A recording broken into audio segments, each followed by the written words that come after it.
Okay, cool. We're recording. Alrighty. You want to do an introduction, or you want me to do my introduction? How you want to do this? You got it, my man. Hey, everyone, welcome back with Talking Smack with Creed here. It is an honor to invite one of our guests and the owner of the Full Ropes podcast. I would say we all got our separate parts in it and Okay, everything like okay. that, but we about even. I I say, understand that. We'd like to introduce yourself to the audience. of course, ladies and gentlemen, it's your boy Jay the Kid. I am one of the Four Ropes Full podcast, and pretty much we post every single Monday, and then clips following the day after. You probably seen some of our stuff on Creed's page and everything. We definitely love interacting with them. It's probably one of the few followings that we like all agree on and that we all follow at the same time because it's some mistakes and everything. Sometimes we be like, sometimes we agree with them. Like I'd say it's 70-30 because I was a little bit iffy about the Divas era one. I will admit. I, I love you, bro, but the Divas era, I wouldn't say it was the worst era, but we didn't set through a lot of crazier shit That's true. with women. I should have worded myself different. It's not the worst era. I've been doing a lot of like rehistory or rewatching a lot of stuff I grew up watching and a lot of older stuff. And I'm finally starting to sit down to watch the new generation, like Raws and stuff like that. And oh my god.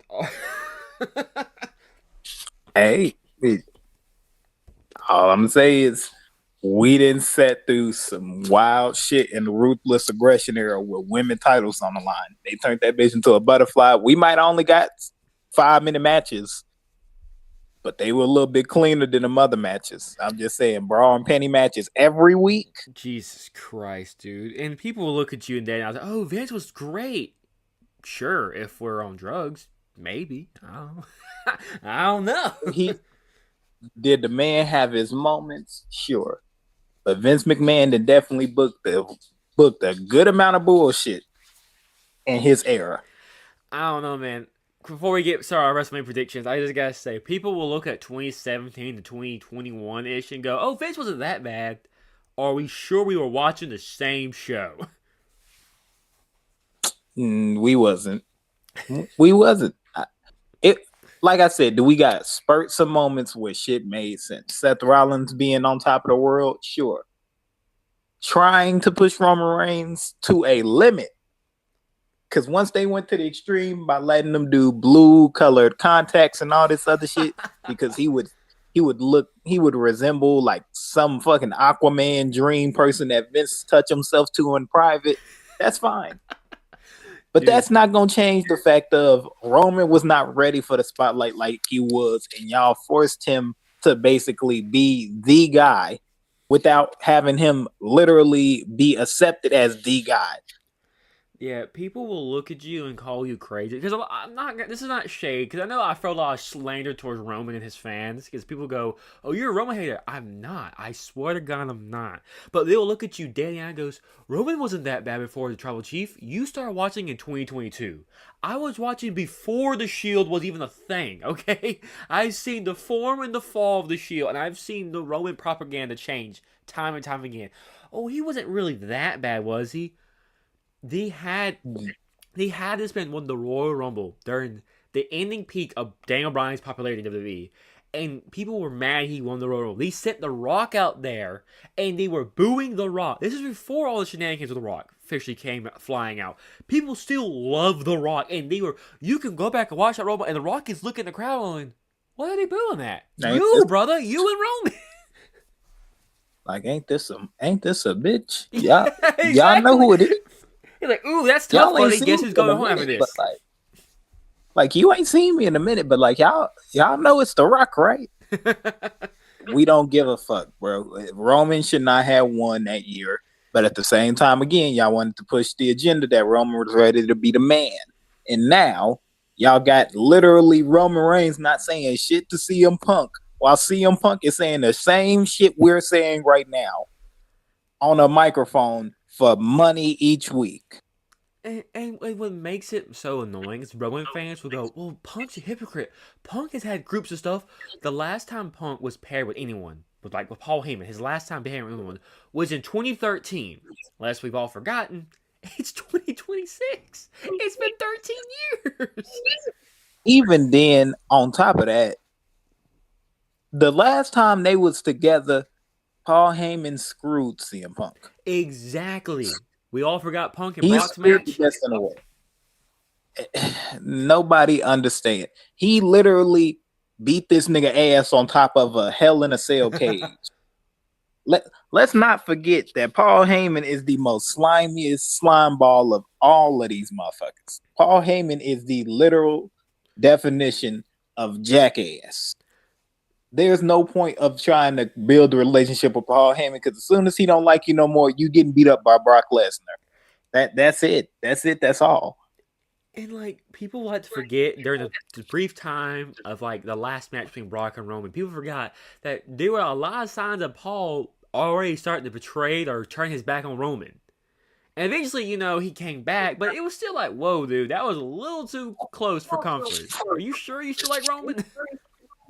I don't know. I just feel that people slept on the idea of Seth Rollins last year. Literally, like he literally told Paul Heyman, "Now you owe me a favor," and everybody swept that under the rug. I literally said the entire time, "What happens if Seth Rollins cashes in his favor and Paul Heyman screws both of them out of there?" Everybody thought I was crazy. No, he's going to leave Roman. The bloodline is coming back together. The bloodline came back together, but guess what? Paul Heyman didn't come out of that bitch with Roman Reigns. He came out with Seth Rollins, and then Bronson Reed, and then Braun Breaker. And then they turned on Braun Breaker, and they turned on Seth Rollins, and they added Logan Paul. Logan Paul has held 2 championships in WWE. I think He's walked into Mania with all of this shit too, by the way. Not to cut you off. Oh no, you good. I think what makes me mad about the Vision now is that we were talking about this before we start recording, folks, behind the scene conversation, and I said like Action Speed's a cool dude, but the tag champions are not defending their belts at WrestleMania. And then you have the SmackDown tag champions. No offense to Damian Priest and R-Truth. What are they doing? They're eating donuts and catering. Like we had the Dudley Boys, Edge and Christian, Jeff Hardy. We have the Bar. We had the Prime Usos and New Day at one point in this company, and we're going, yeah. How about we have a YouTuber face off with Logan Paul, the former YouTuber, and Austin Theory? Let's go get excited for Austin Theories, guys. Woo! And this is the wildest part about it. The other side of the team don't make sense either. Jay Uso, did we not forget not too long ago Jay Uso super kicked LA Knight in the fucking face multiple times? Exactly. Jay and Jimmy have been very heelish to everybody too. Unless the end of the match is this right here. Jay and Jimmy turn they back on LA Knight with a super kick, and they let Speed pick up the win. Speed pick up the win against LA Knight would literally riot any crowd. But that's the only thing that makes sense. That would be the only thing that makes sense in my world, is if Speed picks up the win over LA Knight because Jimmy Uso and Jay Uso cost them the match. Nothing else makes sense, honestly. What makes it worse, in my opinion, that this is WWE. They would do something like that and not think twice about it. This is not like AEW, TNA. They don't sit there and go, how are our fans feel? WWE goes, well, it would get a lot of view on social media. If I have to watch I Show Speed, the streamer, pin LA Knight, who's been one of the hottest acts the last 3 years, take a pin from I Show Speed, I will cut off Saturday night's WrestleMania and I'll watch it in the morning. You're like, yeah, no, I'm going to bed. I'm too grown to deal with this shit. I'm just saying, WWE got the possibility to really fuck everybody over. And everybody is sleeping on it. I'm going to be real with you. You should be expecting the fully expected from WWE. Not the unexpected, the fully expected. The expectations that y'all know WWE has felt to carry on many of times this year. And like I said before, we were in March and we had no idea how any way WrestleMania was going to fit into anything because it was literally just, all right, everybody go get y'all shit ready for WrestleMania. But what's the storylines? Who are we going to fight? We'll get to that after y'all go shopping. And then now we hearing everything else, and it's like, oh, okay, Seth, Gunter, Penta, find 6 motherfuckers back there and go have a ladder match. Logan Paul, if you're not streaming or going to a boxing match watching your brother get punched on, come wrestle with Austin Theory. Speed, you can come too. Usos, maybe I'll turn on LA Knight. LA Knight, I know we said you're going to be a world champion in 5 years, but hey, we'll see you again in like 6 months. And it's going to be a shame. And that's the thing, people like. That's what I've been trying to say in my videos. A lot of people's like, "You're just complaining to be complaining. You're not appreciating." I'm not, but WWE has always been, oh, we're story. We are here to sell you a story. If I want real wrestling, AEW, New Japan, TNA, there's so many companies that offers wrestling and the story balance. WWE is supposed to be mainly story. So when I'm coming here to get top-notch stories, funny moments, good quality wrestling in the middle as well, and I'm getting is, like you said, rush stuff thrown together. Lackluster, nothing burger matches on Raw and SmackDown and like Chamber. Like Elimination Chamber could have been an email. You could have sent me that through my email and spam, and I got it like in a week later. Like I didn't need to watch that show because I felt nothing. And we're coming out to WrestleMania, and it feels like a night one SummerSlam back in 2013. It's cool. We got over 10 matches, but only 3 is really important, and only 1 really makes or break the next 6 months of wrestling. And people like to go, oh, it's not that bad. Like you just said, JD, Rusev, Javon, Penta, Ray, and Dragon Lee. When has any of these guys involved each other besides maybe a 3-second segment in the last 2 months? Please tell me. I don't get it because let me just say this specifically right here. Why the Elimination Chamber we could have went without having that pay-per-view this year is because when Randy Orton hit the RKO on Cody, I'm gonna say Cody named 2 different spots, and you tell me where it makes no sense at on each one. When Randy Orton pinned Cody Rhodes at the Elimination Chamber, Cody's chances should have been done with the belt. Cody should not have been going into WrestleMania as a challenger or anything. It's done. It's over with. But because Drew McIntyre was there and he did do something and then did not execute it, it did not go his way. Drew McIntyre basically was just a stone in this fucking match, a pebble, because you did not need him, but you felt some irritating presence was coming. It was Drew McIntyre. Now that Drew McIntyre got in the way, but failed, Nick Aldis said, you know what? Cody Rhodes going to get another championship match, even though he wasn't supposed to get one anyway. And now Cody Rhodes wins. And now Cody Rhodes is the champion going into Mania against Randy Orton. Which part of me saying Cody Rhodes in this picture doesn't sound right? The thing is with that, like you were saying, what doesn't sound right is that he lost. Like so, he took the last pin in the chamber, and he's out. That's where right there Cody should not got that. And yeah, people's like, well, Drew screwed him. First of all, the entire feud with Drew was, oh, you got this contract flaw, this contract term, where if I beat you again, you can never face me until I lose a belt to anybody else in the brother. Like anyone's the Brotherhood. Okay, cool, sure. And because Drew screwed him 2 times in the last 2 weeks, that's enough for her Nick to go, how dare you, Drew? I'm breaking the contract clause and making him face you anyway. And then on top of that, as soon as that was announced, I'm like, we're getting Cody and Randy. And people's like, oh no, it's gonna be a fatal 4-way match. Cody and Randy will sell tickets like nobody else. It's been teased for 2.5 years now. They're gonna execute. And then add more on what you said, we get the match. Everyone, fine. Drew got his 2-month reign. Drew got his little moment. That's fine. He'll be back. It's Drew McIntyre. We all love Drew McIntyre. And then they go back, oh yeah, and instead of like building off the 20-year history of Randy Orton and Cody Rhodes, how about we add the country singer Jelly Roll, Pat McCaffrey, and mention the IWC because we're so meta. I'd rather you punch me in my throat and call me stupid next time. Please and thank you, the management. All I'm gonna say is if y'all gonna try to fuck us on these dinner prices, at least put on a good show for us after. Because ain't no motherfucking way y'all want somebody to pay $7,000 for the shit that we already know is going to happen that we could literally just play on WWE 2K26.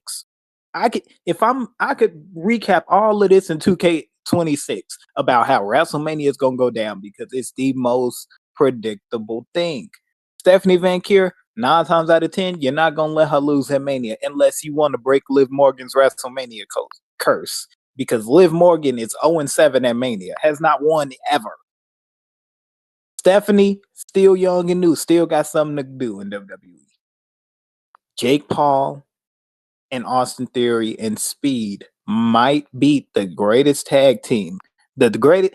We're not saying that. WWE has told Michael Cole to say it every single time he sees them. They're the best tag team in WWE. They're going to lose to Speed, Austin Theory, and Logan fucking Paul. The man who, for the last 5 years, has been soaking in I lasted in a match with goddamn Floyd Mayweather. He's been living off of that shit for 5 years at this point. And like people get mad. Like also hot take. The best tag team in WWE. I don't think it's the New Day. I argue it is not the Usos. I think it's the New Day. That's my hot take of the day, I guess. I love the New Day a lot, but that's a different topic. The topic is this though. You're like you said, they've been calling Uso the greatest tag team of all time since WrestleMania 39. And like you said, now they're saying, oh yeah, some washed up YouTuber Logan Paul, some Twitch streamer, and Austin Snoozefest Theories can beat them, and the biggest superstar, one of the biggest superstars, LA Knight, in a 6-man tag match opening the show. Also, we're gonna hope you enjoy this and set the tone the rest of the show. Last year, these started Wrestling 41 with Jay and Gunther. That crowd was dead like 6 matches after that. We didn't get noise of Charlotte and Tiffany that night. And people like to go, well, that's not the same case. This is not Jay slander. This is you cannot put people on high pedestals, and when bums beat them, people go, oh, so they're not that good then. Oh no, it's just it's kayfabe. He cheated, but they still lost. On paper, it says Usos LA Knights lost the match. Okay. Austin Theory, Logan Paul, Speed. That's who LA Knight could be losing to if the Usos either turn on him or WWE really let Speed foolishly clean beat LA Knight. That's the only way this shit will not make no fucking sense. And we should immediately kill LA Knight chances of going into like a world championship picture. Like I've been saying, send him. If y'all not gonna let him get it on the main roster, let him do what Finn Balor did. He was around a little bit for 2.0. Let him go down there and get that belt then, at least. Shit, let LA Knight hold something except for L after L after L after L. He walked in the United States champion. He walked out without no belt. Io Sky has walked into WWE WrestleMania 2 different times as champion and left out 1 time as champion, which again was last year. Or was it the year before? It was last year. It was 41 because it was Bianca, her, and Rhea. See, exactly. So there's no way you're telling me that the man that literally was the hottest wrestler in the motherfucking company, one of, sold the most merch ever in that entire time and everything because everybody wanted to have a cheesy shirt that said, yeah. Me personally, love LA Knight. Will I buy a yeah t-shirt? Absolutely not. Sorry, I mean, I love you, right. LA Knight, but I'm not buying a yeah t-shirt, respectfully. No, you're right. Side note, wrestling merch is so hard to wear in public. I think besides what CM Punk, no other t-shirt you could really wear casually in public. People going, "What the hell are you wearing?" Fair, but at the same time, I'm wearing a Jeff Hardy T-shirt Oh or yeah, no, Undertaker. I don't care. I have some of Jeff's TNA and his Return to merch as well. I wear them sometimes as well. I ain't thinking about I, Jeff. you know, see, those gonna get some wears, but it's like I can't wear a Billy Gunn T-shirt from like '99 because I can't put Ass Man on my chest. I can't do that. I can't Like, walk out the house in my Nike slides with like the DX butt naked cartoon on my shirt. I can't. yeah, no, people like you were saying though, people don't understand. LA Knight popularity really starts kicking off after he lost Money in the Bank in 2023. We're almost 3 years from that, and he still gets some of the biggest reactions with Cody, Randy Orton, CM Punk, Roman Reigns. Four of your biggest guys, even Seth. He's up there with them five. What have they done the last 2 3 years? Been in the main event WrestleMania, championship matches, won championship matches, been on the main event shows many times for Raw and other pay-per-views. What has LA Knight done? Two nothing burger U.S. title runs. He's he's been feuding with Division since July of last year. He's lost Money in the Bank 2 years in a row back. No, 3 years. My bad. 25. He lost at 25 too. 3 years in a row now, and yeah, that's it. Awesome, great job, LA Knight. You will be the best of nothing of all time. Good stuff. E- I think when WWE really messed up, it's but WWE did like one of these like throwback Thursday type of videos. And it was Triple H working out. And in the background, one of the motherfucking trainers that was in the background with Triple H was LA Knight. When I seen that, I immediately thought, oh, okay, blast in the pass. Oh yeah, he's not winning shit. Because there's no way you go out there and embarrassingly post about exactly how a wrestler originally got into WWE. It never works out. We when Here's my example to why I say that. Before anybody think I'm tripping. When Luke Gallows got back into WWE, did we ever hear about Festus again? We did not. I didn't even think about that. That's a good point. I forgot about that. We don't hear about Festus no more. Nobody rings the bell in front of Luke Gallows and he goes fucking crazy. Nobody's done that. Again, he did one appearance in the Indies for that. I'm fine with one appearance in the Indies for that. But nobody mocked Luke Gallows for being a literal mental wild man in the WWE with a veil turning him into a maniac, a mankind mixed with the Big Show built. You know what? I'm gonna keep that sentence as clean as possible because I really could have said something about that. But there's no way that WWE can't reverse this and make LA Knight a star still, because that doesn't matter. This is what I'm saying. If LA Knight is gonna be considered the old guy that might be a little too late to get a championship, it's the wrong idea. Because if a person can still sell t-shirts and still sell merch and still make people think, oh, okay, I can see that guy on my TV every week because he's going to be the man. Y'all still got time for this Kofi Mania? Y'all had plenty enough time for that after the Rumble, after the Elimination Chamber, every single gauntlet match that the New Day went through. Kofi still got his moment, even though Kofi, 5 years removed from that, just like LA Knight, was twerking with pancakes and a unicorn strap on his ass. You're telling me that LA Knight can't redeem himself even if y'all do decide to let him lose to Speed?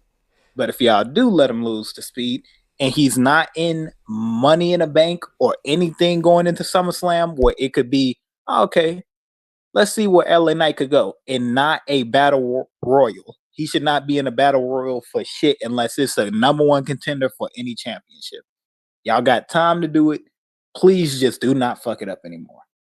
You know what? You said that. I have stopped something. Barry Windham, back in the day, NWA, WCW, he was one of the hottest names in like the 80s. And 89 was one of the best years to put the belt on him. He didn't get the world title until 92 when he beat Great Muta at during, was it Super Brawl 3? I mean, Great Muto's one of the greatest of all time. So is Barry. Much love to Barry. So if they can do it back then and understand the mistakes he made in the 80s and the 90s, and they can, and yeah, a lot of people go, so, oh, well, Barry was past his prime. If you go back and watch the match, him and Great Muto put on a good match. It wasn't a bad match. So if they can do it 3 years later with Barry, they can do LA Knight. And like people forget, not everybody needs 6 months as champion, 8 months, 9 months, 2, 3 years. We don't need that anymore. People, ever since Roman and Gunther, people go, well, he only held the belt for 3 months. He must suck. Dude, Vince played hot potato so much back in the day. You thought this was regular for every other wrestling company. It wasn't, but me and you, we grew up watching this era, so it was like, oh yeah, Batista held the belt for 6 weeks. Ray won it for 2 weeks. Taker won it for 3 months. Now Kane got the belt for a month. Now it's back to Rey Mysterio. That all happened in 6 months. And people like to go, well, that's not good. Yeah, maybe not now, but you're not used to it. LA Knight can win the World Heavyweight Championship. Give him 2, 3 months with the belt.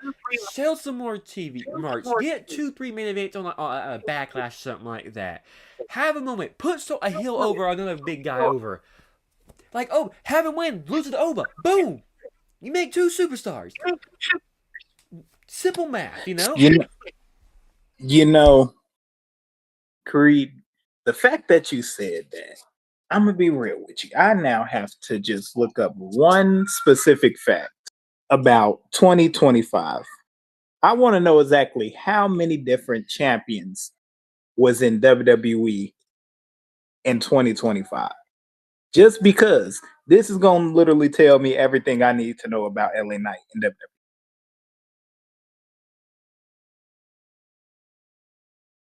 Let's see. Go to.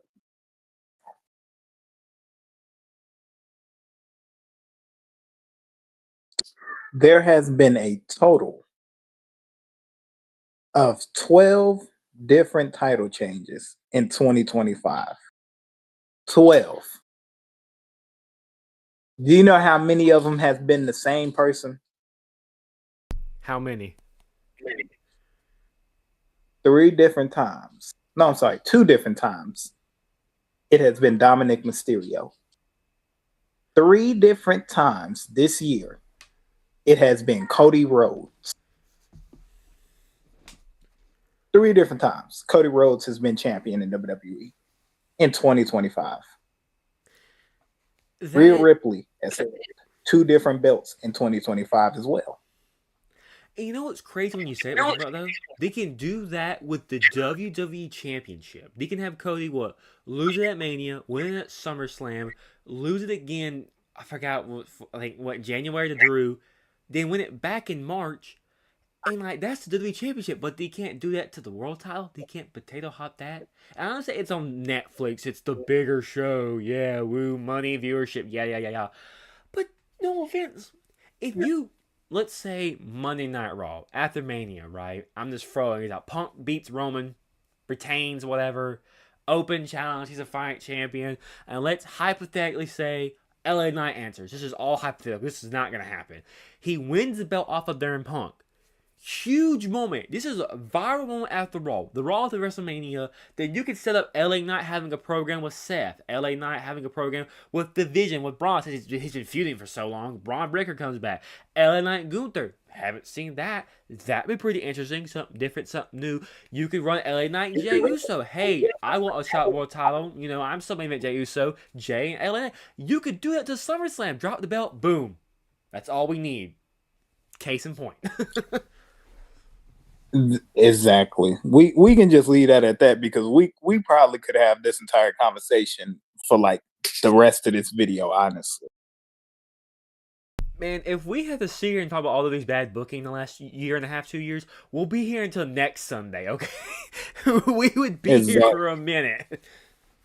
Exactly. It makes no sense. But we are going to go ahead and give our people a prediction of WrestleMania Night 1 and Night 2. Built up and everything. You ready? Yeah, yes, sir. Absolutely. Let's get this started. All right. Saturday, we got Night 1. Let's start from the ground up. We are going to go with Stephanie Van Kier versus Liv Morgan. Who do you think walking out with the Women's World Championship? Okay, I've already written a piece on the feud. Check out my content, y'all. Check it out. But overall, I've been kind of really iffy because Stephanie is a phenomenal champion. She has been giving nothing but crappy feuds. Nikki Bella and Raquel Rodriguez has not done much for me. So, and you kind of hinted this earlier in the video where Stephanie losing now would kind of not make sense because she's young, she's up and coming, and Liv has been cursed at Mania. Obviously, she's 0-7. That's kind of crazy. I didn't realize. I thought it was 0-6, but on the other hand, Liv has been kind of like teased as this. Oh, you don't think I can do this, but I can do this. I won the Royal Rumble, and I feel like Liv is going to win. And I feel they're doing that to give Raquel her moment at SummerSlam. And now that could be a far stretch, but this is the logic here. They would do something like that. So I'm going with Liv. I do believe WWE would fuck us like this, but something just tells me Stephanie Van Kier finna get one hell of a WrestleMania entrance. Liv Morgan gonna come out with Raquel, but I don't think she leaving with Raquel. I think we finally finna see Raquel break off. And does that mean Liv gonna be a baby face? Probably not, because she probably still gonna be in kayfabe messing with Dominic Mysterio. So that one 50-50. But I just can't see Stephanie Van Kier walking into WrestleMania as champion and not walking out as champion the way that WWE has it. And something just tells me it's just gonna have to be a mock-up of last year where the champion is the champion and we just gonna have to deal with it. I don't feel like it's gonna be no spoilers in this match. I think Stephanie gonna knock it out and retain. Yeah, I'm gonna say that. Honestly, I want that though. I don't really like. No offense, Liv is good, but her last World Title reign, I'm kind of like, ooh, I'm good. Hard pass. I'm good on that.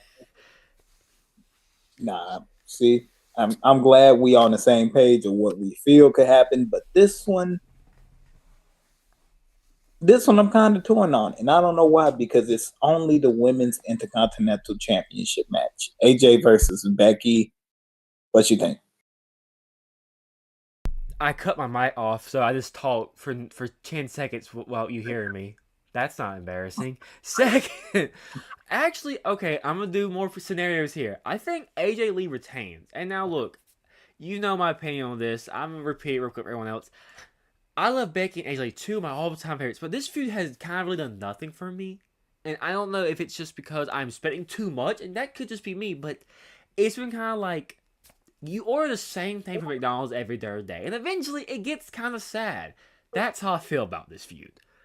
But AJ Lee wins, and I don't think she wins because, oh, she's gonna have this long reign. No, I think she wins because she wins the belt, has some little small feuds here and there. She drops the belt to Roxanne at SummerSlam because Roxanne is made clear on her story. She idolizes CM Punk and AJ Lee. What better than passing the torch to a young upcoming superstar like Roxanne from her idol?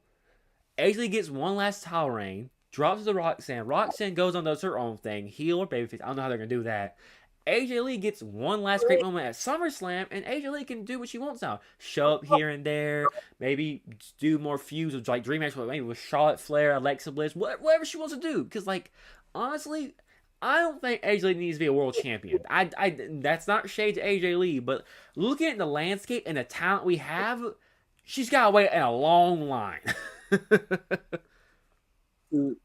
I I agree with everything that you say. I I don't want nobody to take my facial expression wrong when I was here in silence.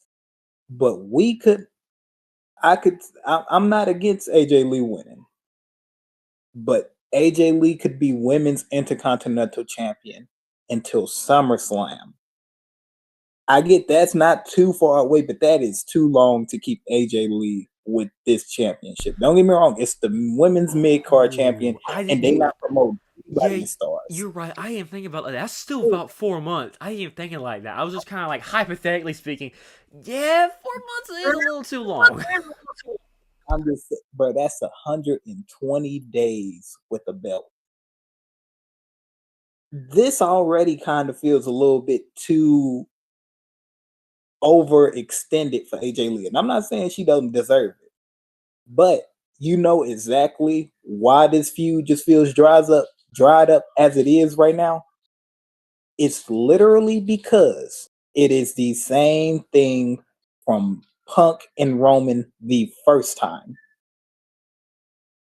That's why. No, Everything you hear already, you heard their husband say 5 months before. that's the thing. People do not understand. As soon, I think it was their third. I think it was the one. I think it was the segment when Roman beat up Punk with the Usos, and I think Roman goes, "Well, your wife is the bigger draw," and that instantly kind of made me go, "Oh, Roman's not even trying. Roman's just being lazy." And I'm not trying to slander Roman. This is not Roman slander. People, calm down. It's just you've used that insult with Seth Rollins how many times, and with John Cena. And now you're first of all, AJ Lee has never been a bigger draw than CM Punk. I'm sorry, this is not AJ Lee slander. CM Punk is one of the most recognized wrestlers in wrestling in the last 25 years. Like, how many people have you heard from the last decade go, I want CM Punk to return. I want CM Punk back in wrestling. I have yet to heard a bunch of people at work go, yeah, man, I really want that AJ Lee return in 2018. No one was saying that. No one was saying that. So you're Roman Reigns. You have one of the biggest peaks in wrestling, and you're going, yes, CM Punk, your diva era wife, AJ Lee was a bigger draw than you. Roman, you know that's a lie. You knew you're in your head going, wow, that was a bad insult. Because it was. Because it was. Like, I'm sorry. This is not slander to AJ or Roman, but like I hear that and I go, uh-huh. Sure, bud. Whatever makes you sleep better at night. See, the only time I will say one person was bigger than they husband was Becky. When the man was literally at the pivotal as it could be, what was it, WrestleMania 35 that Becky Lynch won it all? Was it 35? Whichever one Becky beat Ronda Rousey and Charlotte Flair for the belt, that's the best Becky Lynch that we've seen in wrestling. And during that time, Seth Rollins was still Universal Champion. No, he had just won the belt at Mania.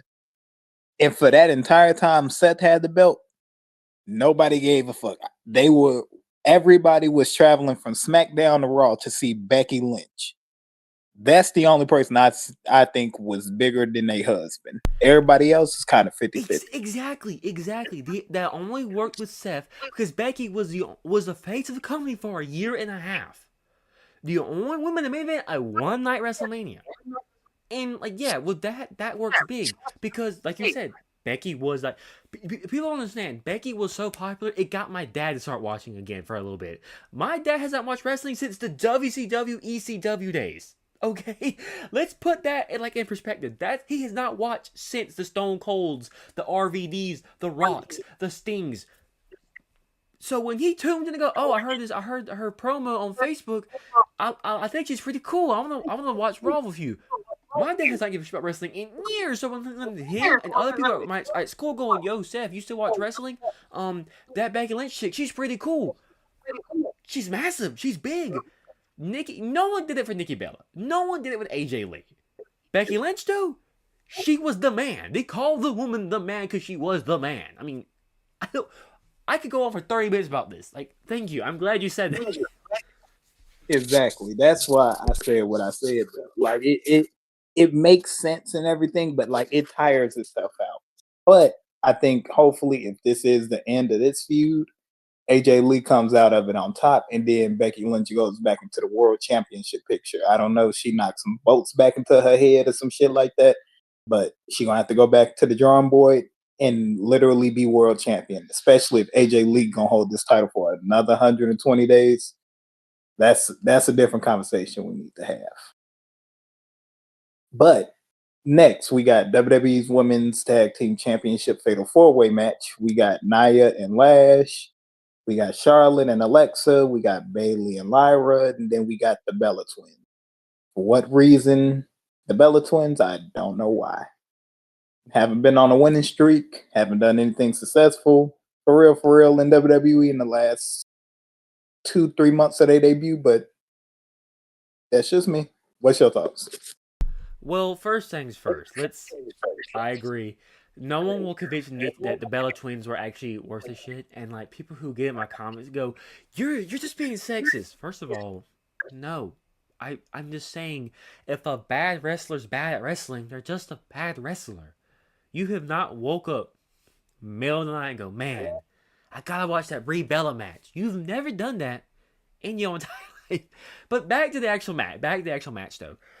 In my opinion, it's kind of hinting at Lyra and Bailey getting their WrestleMania moment, and which would be cool, but feels like we kind of screwed Bailey for the last year and a half. Hey, here's a little tag team belt. Here you go. Sorry for making you look a joke for the last year and a half. Happy WrestleMania. See, we could. I feel you, and actually, low key, I think I might. You actually got me to change my answer on this. But the reason why I said this, why I feel like this is a trap for Lyra now, is because you remember last year's WrestleMania when Lyra was in the tag team championship match. Her partner was Becky Lynch. The next night, she got screwed by Becky. I feel like it's gonna be the same thing with Bailey. Oh, dude, wait. That actually okay. Crazy enough, I'm not changing my answer. I'm still sticking with what I said. That would make a lot of sense because what's it called? My darn thing is being there. It goes. You darn. Hang on. That makes a lot of sense. Actually, because let's put it like this: them winning the belt, the next night dropping back to Lash and Nia, because I feel like Lash Legend deserves some more shine as the champion. Because Lash, I actually have high hopes on Lash Legend. Like her match with Bailey, I thought it was actually a pretty solid match. I mean, no, it was like 5 minutes long, but in the few minutes Lash is given each match, she seems solid. She doesn't really make too many mistakes. I mean, she's still young, so like that's a promising note that we got someone like Lash for the next 10, 15 years. So yeah, that does make a lot of sense. And like you said, this is WWE booking. They would do something like that. They would give it no time to flesh out and just be like, oh, here's Bailey turning heel for no reason. Watch next Monday to find out why.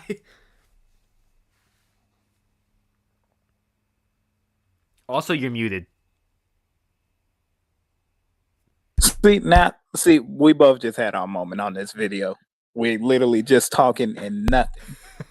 But that is my biggest fear is that they literally fuck over Lyra again because Lyra not only did y'all make her the first ever women's intercontinental champion, y'all let her walk into WrestleMania not defending the championship at all, but being in a tag team match for the title, win that title, lose it the very next night, and the person she lost it to was also the person that fucked her over the following night of Mania. Becky Lynch didn't even have time to find new gear or new music for herself before turning heel. She literally just turned heel for nothing.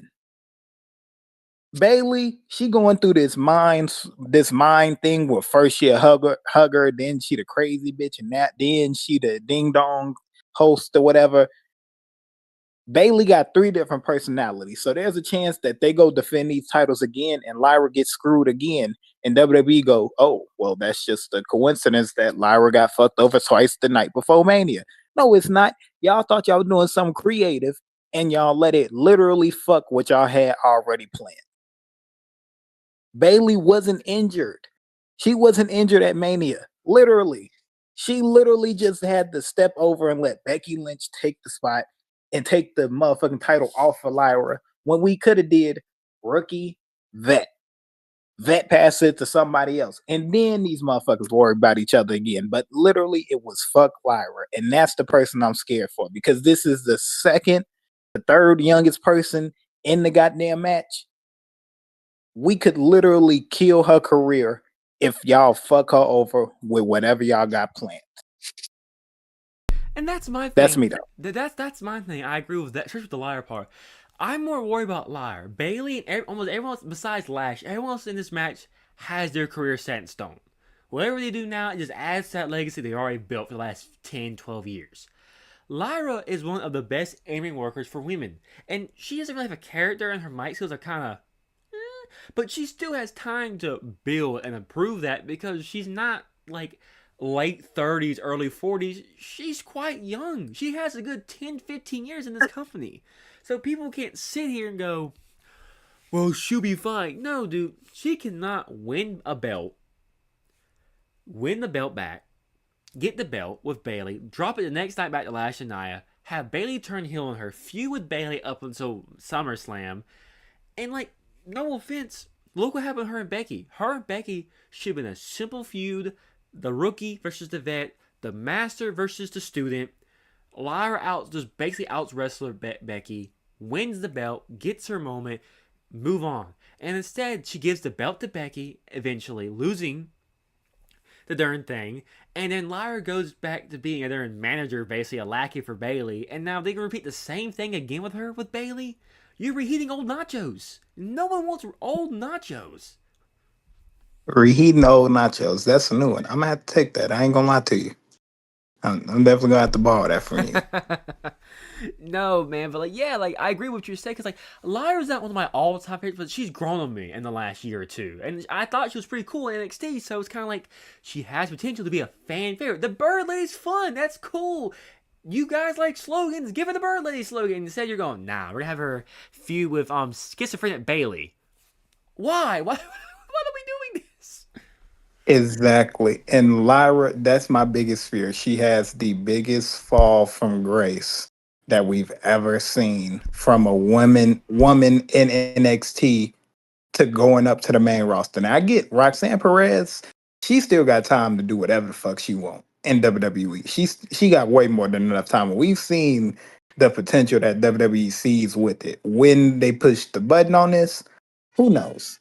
But I trust that WWE hopefully does right by Roxanne. I don't know if WWE will do right by her at all. At all.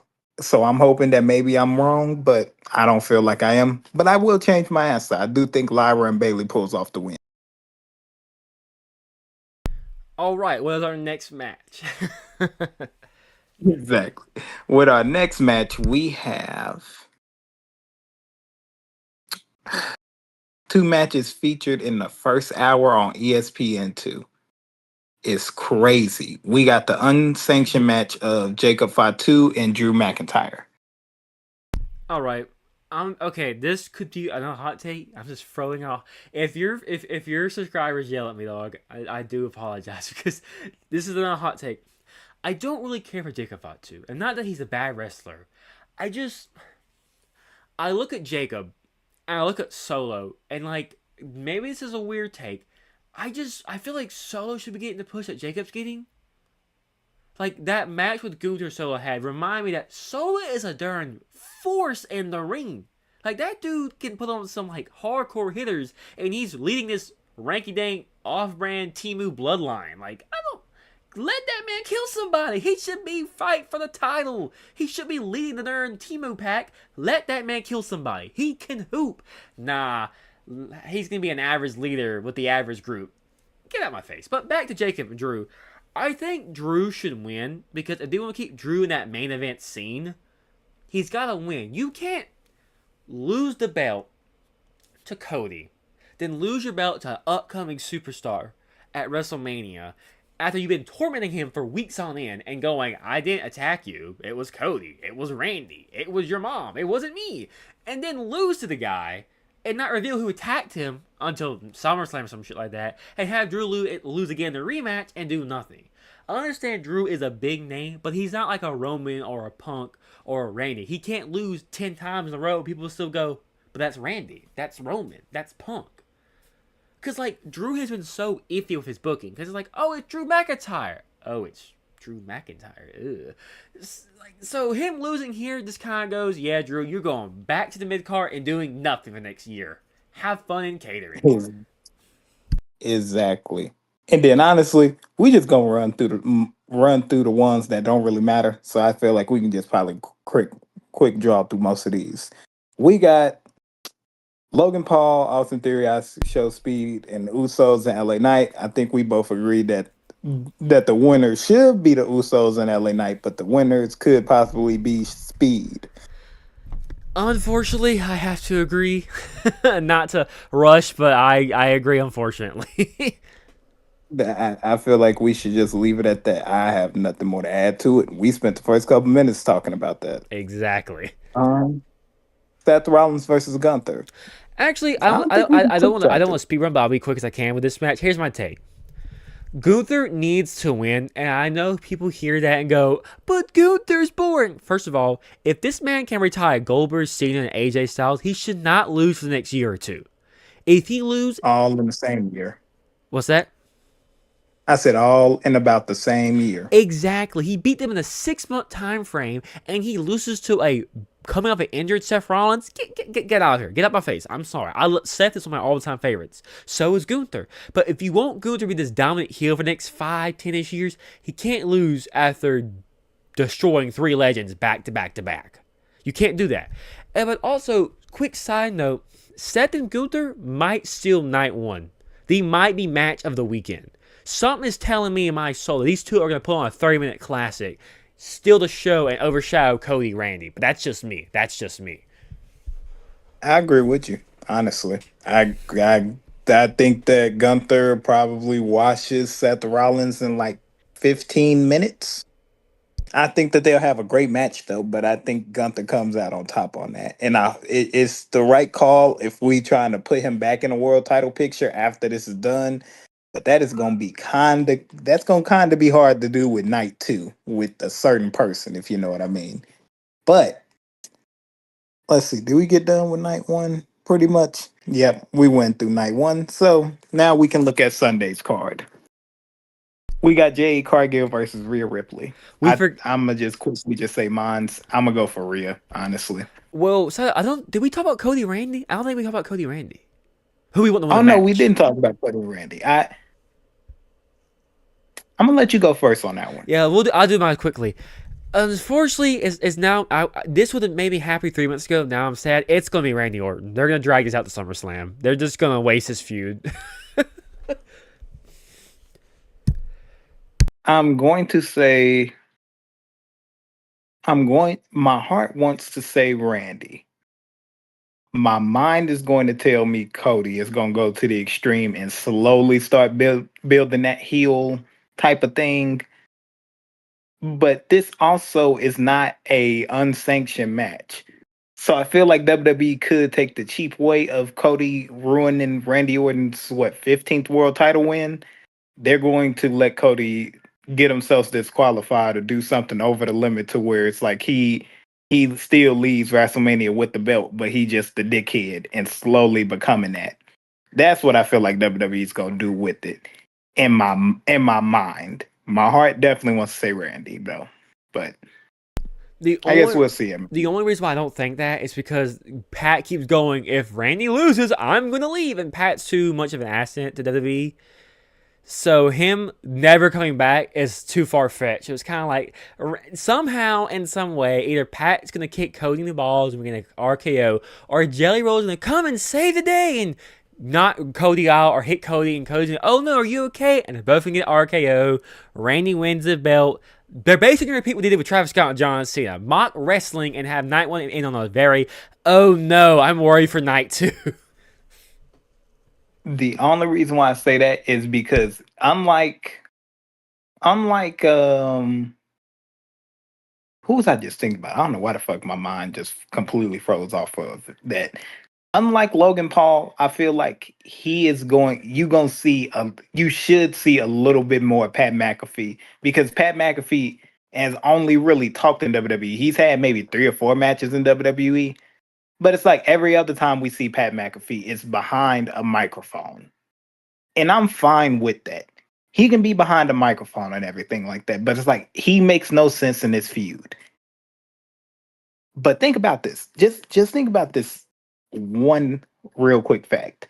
Pat McAfee has been in WWE T brand doing commentary out there. I think this was when Adam Cole was there. When did Adam Cole have NXT on lock? I think he had it from 2019, 2018, 2019. He had it for a good amount of time. To now, that's at least about 9 years with WWE. Logan Paul has had more matches in WWE then Pat McAfee. That shouldn't surprise you. This should surprise you, though. They've had about the same amount of WrestleMania matches. Pat That's McAfee and Logan Paul has had the same amount of WrestleMania matches. It should not be a sentence I say. that that kind of hurts my brain. I can't even lie. Now, because I'm sitting here thinking about it and going, oh, Pat oh. McAfee and Logan Paul have had the same amount of WrestleMania matches, the same amount of WrestleMania appearances, the same amount of WrestleMania wins. And one wants to be a actual wrestler. One is okay with doing commentary and wrestling every now and then. Have the same WrestleMania record, damn near. And people get mad at me when I say this company is going the wrong direction. You're just being a critic. Be a fan. I'm sorry. I don't want to see Pat McCaffrey have WrestleMania moments in the main event. That may be a hot take, but that's just me. He's had just about as many WrestleMania appearances as Daniel Bryan. Now that's Daniel actually Bryan has insane. That's really insane when you had- think about it. Think about how many times you've seen Daniel Bryan at WrestleMania for real. And it will literally surprise. Matter of fact, just so people don't think, oh, he's just talking out his ass. Oh, Right hang now. on, I got you. I'm I got you. WrestleMania 28, he was at 30, 31, 34, 35, and 37.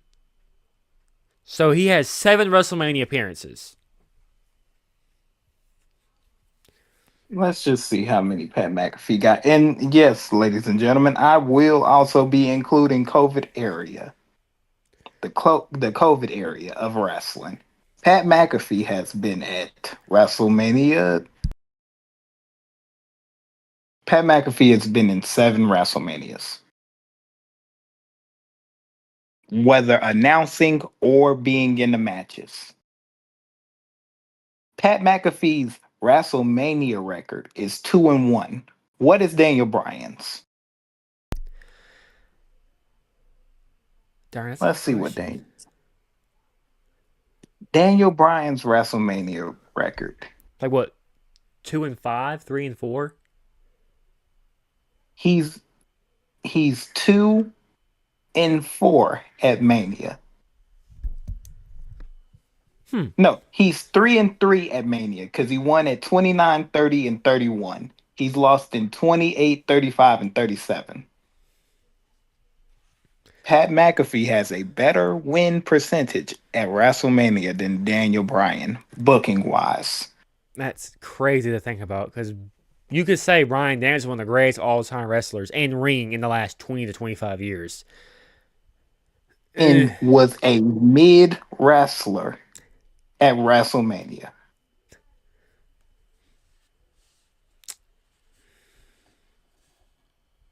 Logan Paul is 3-1 at WrestleMania. Logan Paul is 3-1 at WrestleMania.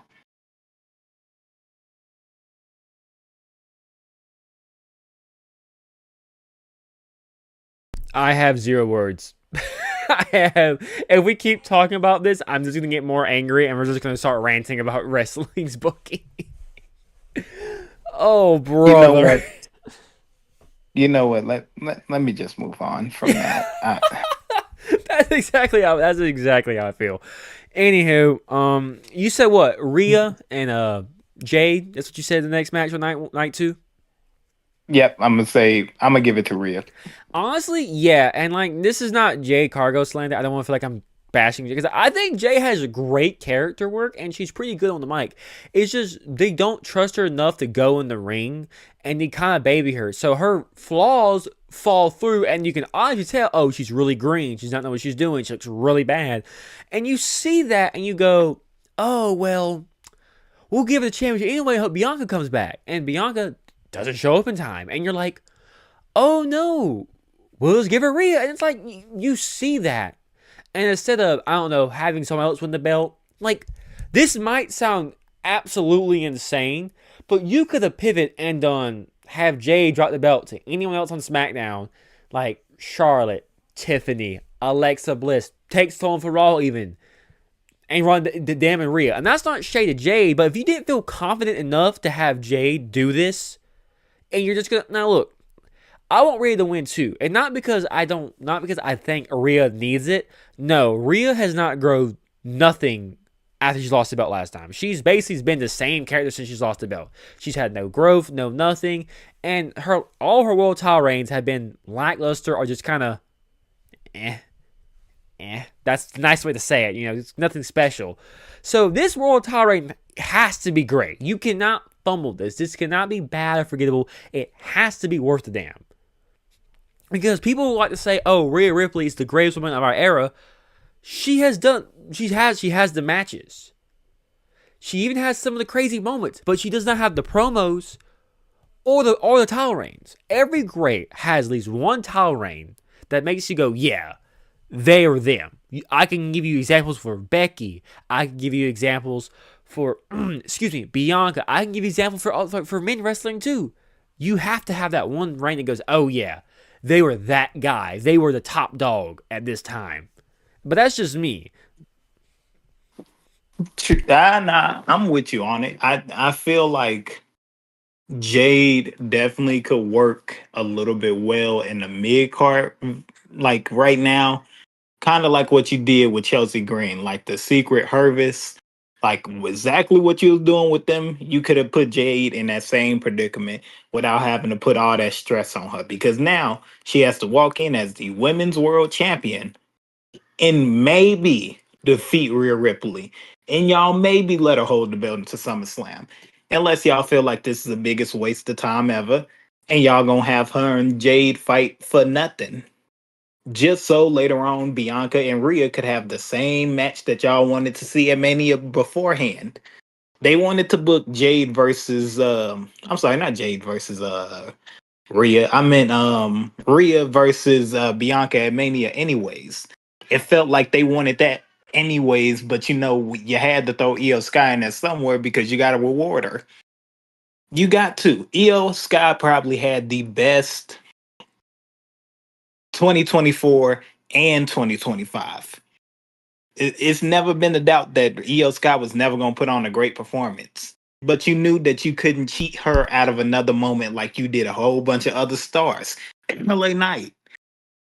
But you have a chance to correct this by doing one of two things: letting Rhea beat Jade, and Jade go back down to the mid card area, and you push Julia up a little bit more now, because now you got somebody for Rhea to fight with. And y'all seen the last time when Julia kicked the shit out of Rhea. Y'all seen that match on SmackDown. Everybody was like, "Damn, I ain't know Julia was on that type of time." But then you could do this second thing. Bianca Belair comes back and maybe calls Rhea Ripley the title. What reasons? Y'all figure that out. Just don't let it be stupid. Don't let it be because, oh, Rhea was wearing this goddamn t-shirt and everything like that, but she never cared. What the fuck do either of them two things have in common with you turning your back on Rhea and aligning with Jade? But like, what makes sense with that and everything? If you still having trust issues and you don't know who to trust and everything like that, maybe Bianca fucks up both of their plans. But I don't think that's going to happen. I think that WWE is going to randomly end up making SummerSlam Bianca versus Jade versus Rhea. And we ain't gonna need Rhea no more at this point. We can send Rhea back over to Raw and let her go fight for the Women's World Championship finally again. Because this entire thing for Rhea to go randomly over to SmackDown without no type of, hey, Jay gonna come over to Raw into the week before Mania. You came over 2 weeks before Mania and did some shit to Rhea. Rhea basically been over on SmackDown randomly for no reason, trying to pick a fight and gets beat up every time. I get y'all want to make Rhea seem like maybe she might be the underdog against Jade. But powerhouse for powerhouse, y'all want both of them to have good matches, and y'all not going to make Rhea look weak in this match, but you also can't make Jade look weak. So it's going to come down to the decision of Who do you feel you want to see this title on at SummerSlam for Bianca to take it? Because that's what's gonna happen. Bianca's gonna be the champion by SummerSlam. It just the only thing is who's taking the pin, who's gonna be the champion. Those are the real questions we have to ask. And I could go honestly, on forever, bro. and honestly, I'm gonna say this so we can go on to our next match. Honestly, I'm not a businessman, but if I want my fans to come buy tickets to SummerSlam, I want to see Rhea and Bianca night one SummerSlam main event. Two powerhouse, two of the best women, big each other for 25 minutes. Sign me up. I'll be there. I'll be there and square, dog. Like I don't. Jade and Bianca has the story, but the bell has to ring. That's my biggest fear when it comes to Jade match. She has to look, she has to talk, she has the character. But this is a wrestling company. The bell has to ring. Even casual fans go, "Oh, Jade's not that good at wrestling. She's kind of sloppy. She's kind of slow." So if you want everyone to care, from the IWC to the people in the stadium, Bianca Rhea, night one, sign me up. No more complaints. That's all. I feel what you're saying, bro. But I think randomly, still, some way they throw Jade into that match. I don't know how, but I know they You're will. right. WWE And I loves don't their know random if triple threat matches for no reason. it's like we didn't expect to see a triple threat match for the women's world heavyweight championship last year, but we did. So I feel like it's gonna be the same thing for SummerSlam now. It might not main event night. Of course, it's not gonna main event night two. But I don't know if it main events night one or if it headlines it. Just because we see the WWE is open to the opportunity. That's why I feel like they have this night one, night two thing. So it can be like the first women to main event. No, they'd be the second women to main event night one and night two of a two-night mania because Bianca and Sasha did it. Yeah. Which is crazy to think to myself. It's been that long, but Sasha and Bianca was the first women to main event a WrestleMania, technically. A two-night mania. Hmm. Shout out to both ladies. Yeah. Shout out to both of y'all. Next we got Finn versus Dominic. I'ma say this gonna be a quick belt to ass from Finn Balor. Oh, Dominic absolutely, is absolutely. You just said everything I was gonna say. Just have Finn go in there, dog around for about 10-ish minutes, give him a good ovation. Crowd goes crazy. Dom looks like a little bitch. Dom runs to the back. Finn wins. Cool. Next match. Go grab our snacks. pretty much, honestly. It's like I feel like it's gonna be quicker, it's gonna be longer goddamn WrestleMania advertisements than it's gonna be of Dominic versus Finn Balor. I think this is quick belt to ass. Finn Balor comes out as the demon, spooks Dominic Mysterio, quick belt to ass, and next thing you know, Finn Balor has been at peace and he gets drafted to SmackDown to be with JD. I mean, to be with R-Truth and Damian Priest, so we can slowly build up the goddamn Judgment Day 4.5 in WWE. That's what I feel like is going to happen. I would bet my house payments on all of it, honestly. They love I, their Judgment Day segments. I don't know why, but they love a Judgment Day segment. Exactly, and you can get the first three members back together and everything to randomly beat up on Dominic Mysterio one more time because they gonna randomly add another member to the Raw version of the Judgment Day, and it's gonna piss off the first three members, and then they randomly wrestle at Backlash or some weird ass Survivor Series match. I don't know. Which also we need to definitely collab again for a video for goddamn War Games predictions on who gonna be in those matches. Man, War Games is such a fun match when you're not watching it in WWE. Like WCW, NXT. It's so entertaining. It's so brutal. WWE's like, this is My Little Pony. And it's like, oh, stop. Please stop. I mainly say that because there's no way that the women matches are way more hardcore than the men's, but that's me. I'm gonna get off of that subject. Just know we gotta talk. Bet. But just know that. Next we got Sami Zayn versus Trick Williams. Well, I hope Sammy loses and Trick Williams gets the belt. That's all I'm gonna say. I'm gonna add on a little bit to that. Trick needs this win. Give him his WrestleMania. People, I say this a lot. If tomorrow Triple H calls me, yo, Creed, I need you to take over. The three guys I'm pushing for the next 15 years, it's Oba, it's Carmelo Hayes, and it's Trick. I don't need any more questions.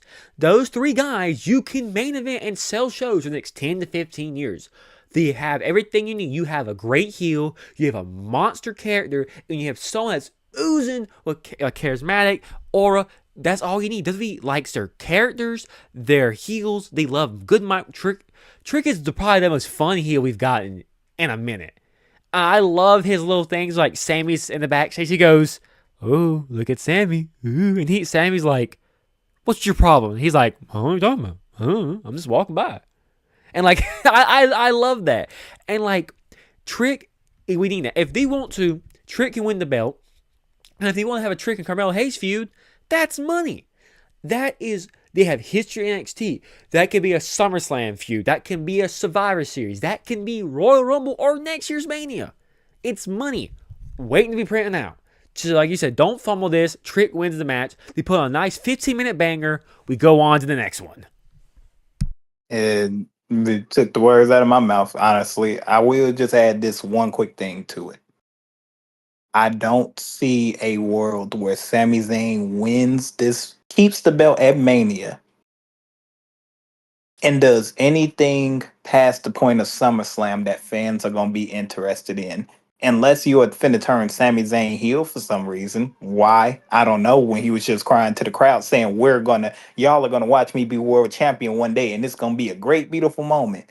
Just for Sami to be like, hey, remember when I said I was going for the world title? I lied. And also, fuck y'all. See where that makes sense for Sami Zayn. He has to lose this title, and y'all let Sami Zayn play the I want to be world champion game again with us just for him to get the IC title when he switches over to Raw in like 6 months. Just let that happen. Let it go. Let Trick get this belt. Let him and Melo have the feud of the summer. Exactly. That's all we need. Exactly. And like you said it earlier about the War Games, I have so many like conversations and questions I got for you about wrestling. So we gotta make more videos in the future. I already got 4 or 5 ideas in my head floating around. But you, like I said, same thing coming out and going, I'm gonna be world champion one day. Brother, win. If I'm booking the next 3-4 world and WWE championship, Sammy, you're not even 5th option. Like I don't want to spoil my predictions for Punk and Roman. That's the big match. But if Punk retains that world title, hey Oba, you're winning King of the Ring this year, and you're squashing Punk. I hope you're ready for that. Give you a nice firm handshake. I'll see you at SummerSlam when you beat Punk. Cool conversation. Honestly, I don't hate that idea. Exactly. I don't. Because people like, well, I won't know. Roman.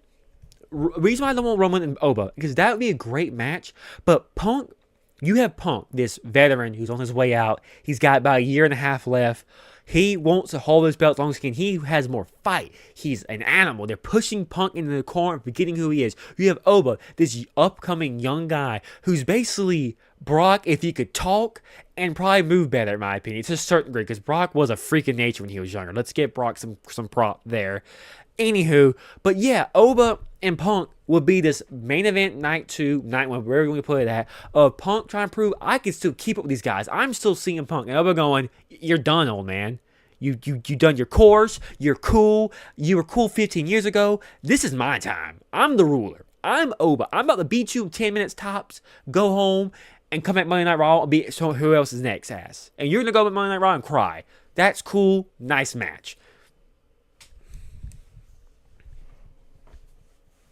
I have nothing. I agree with every single thing. I agree with the prediction, honestly.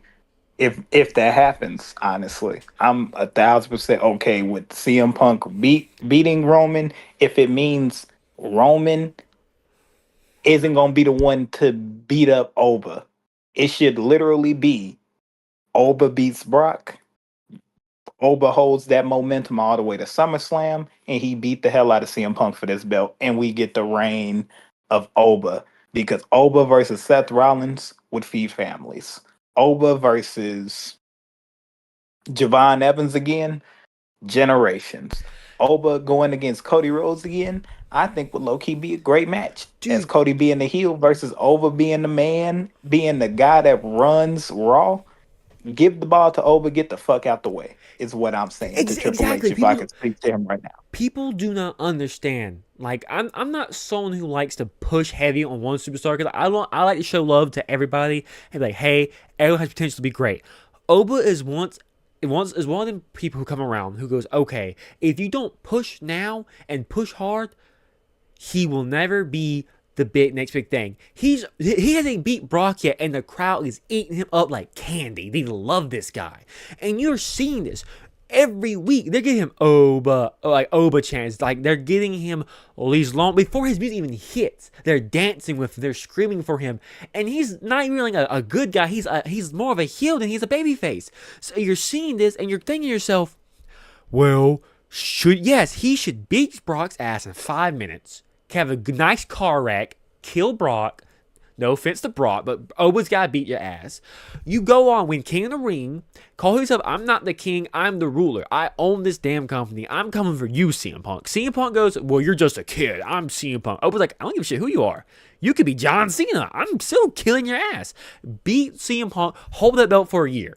Like I was just saying long range over. Oba is the guy you can do a long reign with because it makes sense. He's like a Gunther. He's like a Roman. He's big, scary, and he kills everyone. Point and blank. Yeah, that's a crown not too many people coming after. That's one of them ones that look believable on paper. And it looks efficient enough in the ring. So I think honestly we got that one pretty much knocked out the way, honestly. Oba versus Brock. We gotta give it to Oba. Roman versus Punk and everything, even though that's the main event. So I feel like we can save that. So we'll touch more on Roman and Punk when we get there. What's next though? We just covered Oba and Brock basically. And then the final match of that night would be Intercontinental Championship ladder match. Penta, Javon Evans, Dragon Lee, JD McDonough, Rusev, and Rey Mysterio. Now I'm gonna go Penta. Now, I do agree. There's a world where either Penta retains, he gets his WrestleMania moment, which awesome, love me some Penta, or WWE actually has some balls, very rare occasion, and put the strap on Javon and start pushing him for the main event spot in a year or two. Exactly. Those I would have honestly. I got 3 picks for this match. I don't think I got one specific winner. Of course, I would say number 1 would have to be Penta. Number 2, of course, would definitely be Javon. I agree with you. But 3, you might think is far fetched. I think JD McDonough could be a fairly decent person you can put the belt on for maybe 2 to 3 months. I think JD McDonough could benefit a lot from this, and Javon Evans taking this from him at like a Backlash or a SummerSlam or some shit like that. I think they could have. I think a lot of people sleep on JD McDonough's skills in the ring. It's mainly because they see him getting beat up all the time, which is fair. But I think we give him the right opportunity with this belt. Maybe it's a chance that y'all not push him into the world title picture because that probably won't ever happen. But you can make him a fairly good mid card type of guy, the same way y'all did the Miz.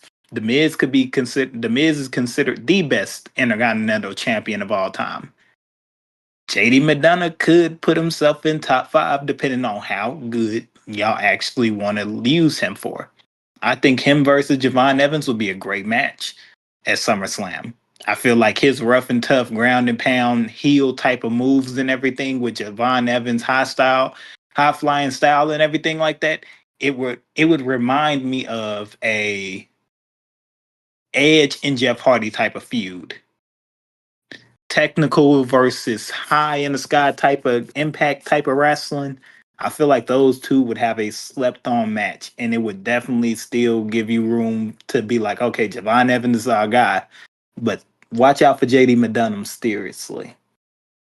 I do agree. JD McDonough is a really good ring worker, and like you said, he'd be great for the mid card because people forget not everyone can be in the main event. So having someone like JD in the mid card for the next 5-8 years doing great work, Intercontinental Championship here and there, yeah, that's not a bad idea. And like he's hated because it's like Dom and everything. So him like dropping the belt to like a Javon or like back to Penta or even Dragon Lee would give them great love and a great reaction. So yeah, that's a good take. I agree with that.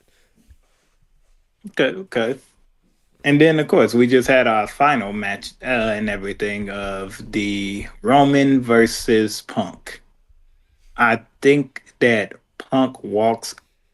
My mind tells me that Roman is walking out with this world title, but my heart tells me that CM Punk should walk out of here for Mania so he can get his ass beat up by Oba. I'm gonna be real with you. That might be fucked up of me, but I don't care. That makes perfect sense to me. Let CM Punk still call himself the best in the world, and then Oba Femi knock all his teeth down, and maybe knock that Pepsi logo off his shoulder, and then Punk kind of sits in the mid card division for a couple more months or whatever, and then you let him try to come back into the spotlight, and then it's the best of the world tour, and let his ass retire. Because we not gonna really need CM Punk in the next 3 years. I'm gonna be real with you. We not gonna need CM Punk to sell tickets. I think the NXT call ups will be just fine. Personally, No, I agree. And also, people forget Punk is retiring at 50. He's 40. He's got 2 years max. He's got 2 years max. But people forget this. Roman has mentioned since 2022, May 2026, when his contract ends, his last contract, he is going to be more full-blown Hollywood. They've been mentioning that off and on for years. And they have mentioned that since the whole Final Boss crap with The Rock, because, people got more hype for The Rock and Roman again. People forget Roman's going to go more Hollywood after WrestleMania. Why would we want a super part-time world champion on the biggest show, the Netflix show, when we see the world champion once a month? And people want to go, but CM Punk is old. Roman is 40, 41. He's a dad. He's beat leukemia twice. He's up in age. Like, he's got some wear and tear. Let's not call Punk old and watch when Roman has done a lot of bad. Roman had the most matches for a 3-year stretch as the big dog. Like, he has wear and tear too. We can't call Punk old when Roman has some mileage too. That's not slandering either guy, because they're not really old. They can both still go. But if I have to make a call, Punk Roman, I want my world champion instead of there weekly. Well, Punk doesn't wrestle. At least he's there. Like, y'all forget when Brock was champion. We saw him once every 6 to 8 weeks. It got so bad, people were basically calling Miz and Seth the world champions of Raw as the IC champion. Like, that 2-year stretch literally cement Miz as the best mid-carder of that time, because he was the most interesting thing. And yes, you could say, well, he's still the IC champion. He was there. He had good to great matches, solid promo work, and we saw every Monday. Where was Brock at? On his ranch, being a cowboy? I want my world champion. I want my title on Raw. At least I can watch SmackDown, see the WWE champion. At least AJ Styles, Daniel Bryan, Kofi Kingston was there. Where was Brock at? Don't know. No clue. Who cares? Right? I care. And people forget. Before they go, well, I stopped watching wrestling in 2017, 2018. I was still there. I remember one time I was the only dude out of my friend group in high school going, yeah, I watched Raw last night. Dude, you still watch that shit? Yeah, I like some of the wrestlers. Come on, dude. You're like 14, 15, 16, 17. You're still watching that? I like wrestling, I enjoy wrestling, and like, I suffered for that era, and you probably did as well. So you cannot sit here and go, you're being dramatic. No, I do not like part-time champions. It could be Shawn Michaels, Stone Cold, somebody always have it. I don't want a part-time champion. I want to see my world champion there weekly. If I'm spending hundreds of thousands of dollars on tickets to see one wrestler or watch one wrestler on my Netflix subscription, ESPN subscription, the world champion should be there weekly, basically. and case in point, if Roman wins, Roman needs to be on TV once every 2 weeks. I don't care when, I don't care how. If you're going to make Roman world champion, he needs to be on TV a lot more. And that means either renegotiating that contract or just being like, hey, nigga, you're gonna have to show the fuck up. I'm sorry. I get you used to holding the other belt, not being needed on SmackDown as much, but Netflix paying a good bag. Go ahead, bring your ass to work. Exactly. But they're not. People get mad, but it's like, Netflix is supposed to be the big show. They have the world champion as the main title on the main show on Raw. If he is not there, like you said, at least twice a month, if he's not there for at least a small middle ground pay per view here or there, what was the point? And even then, people go, well, he can drop the belt. No offense, I don't know if you've seen this or not, but a lot of people are speculating, oh, they're going to run back a Roman and Jay feud. I would rather you punch me in my throat than have another Roman Reigns and Jay Uso feud. Like, I'm sorry. I don't know who needs to hear this or be reminded, but their feud in 2023 was really good. They told a great story. What happened in that SummerSlam match? Oh yeah, I forgot about that. It was considered the worst the worst SummerSlam match main event we've gotten in years. It was 45 minutes, 20 minutes too long, a bunch of sloppy poor spots.